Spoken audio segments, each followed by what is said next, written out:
Hi hello friends, అందరు ఎలా ఉన్నారు? బాగున్నారా? మేమైతే బాగున్నాము. నేనైతే ఈరోజు గుడికి వెళ్తున్నాను. మంగళవారం. ఏ గుడికో, అది ఏ ప్లేసో మీరు కామెంట్ బాక్స్లో కామెంట్ చేయాలి. ఓకేనా మరి? ఈ గుడి అయితే ఎల్లమ్మ గుడి.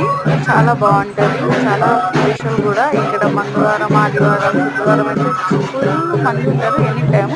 కానీ ఇప్పుడు కోడి ఇంకా యాటన్ అయితే కోస్తారు ఇక్కడ. అక్క అయితే కోడి కోస్తా అని మొక్కుందంట చాలా రోజులే, కానీ ఆమె కుదరలేదు. ఇప్పుడు మేము అందరం ఉన్నామనేసి ఈరోజు వెళ్దాం అనేసి అయితే వచ్చింది. మీకు కూడా ఈ ప్లేస్ తెలిసింది కామెంట్ చేయండి. చాలా హ్యాపీగా అనిపించింది గుడిలో వచ్చినప్పుడు అయితే. దర్శనం అయితే బాగా జరిగింది.